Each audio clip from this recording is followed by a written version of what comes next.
मैं सबसे पहले अपने पार्टी नेतृत्व को, केंद्रीय नेतृत्व को, प्रदेश नेतृत्व को फिर से मुझ पर विश्वास करने के लिए, फिर से मुझे मौका देने के लिए मैं बहुत बहुत धन्यवाद देता हूं।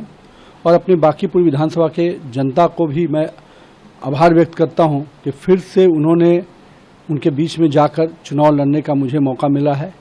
और मुझे विश्वास है कि जिस प्रकार से हम लोगों ने जनता से मिलकर जुड़कर काम किया है, जनता फिर से हमको जरूर अपना आशीर्वाद देगी। कुछ बांकीपुर का लोकल कुछ मुद्दे हैं आपके जहन में जिसके बारे में आप बात कर पाएं, जिसकी चर्चा आपने? देखिए, मैं तो कह सकता हूं कि आज बांकीपुर में कई ऐसी चीज़ें थी जो लंबे समय तक हम लोग के लिए संघर्ष का विषय था। आज वो कहीं ना कहीं फलीभूत होता दिख रहा है, जिसमें मैं कह सकता हूं मंदिरी नाला एक बड़ा स्कीम था, जिस स्कीम पर हम लोग करीब 150 करोड़ की योजना खर्च करके आज उसको पटना के जो मुख्य बेली रोड है उससे सीधे मेरीन ड्राइव में जोड़ रहे हैं। 19 साल से मीठापुर का जो ब्रिज लंबे समय तक पेंडिंग था, उसको इस कार्यकाल में हम लोगों ने शुरू करने में सफलता पाई।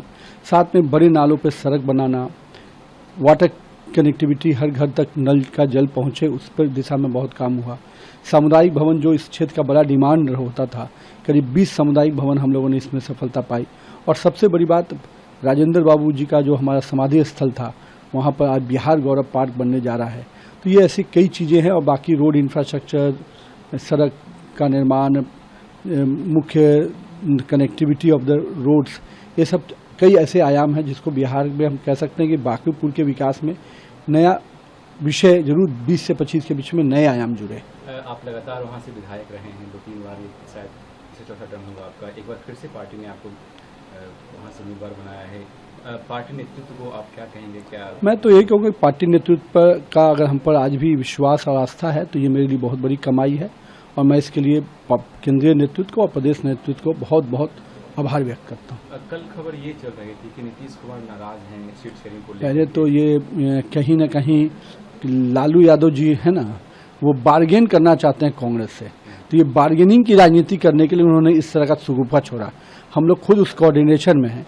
नीतीश जी खुद राष्ट्रीय अध्यक्ष उनके संजय झा जी का वार्ता सुनिए, कहीं कोई समझ, चूंकि उनके अपने खेमे में चीज़ें नहीं संभल पा रही थी तो उन्होंने इस तरह से चीज़ें फेंकी बाजार में, जिससे कि यहाँ के हरकम को दिखा के वो वहाँ बार्गेन करे। लालू जी बहुत बड़े बार्गेनर हैं। इस तरह से वो हमेशा एक का भय दिखाकर दूसरे से वार्तालाप करते हैं। तो लालू जी, इस बार आपका भय कहीं काम नहीं आने वाला है। नीतीश कुमार और नरेंद्र मोदी की जोड़ी, और मैं कह सकता हूं कि जो एनडीए गठबंधन है, जिसमें चिराग हैं, उपेंद्र कुशवाहा हैं, मांझी जी हैं, ये पांचों पांडव निश्चित रूप से इस भ्रष्टाचार रूपी कौरवों का अंत करेंगे।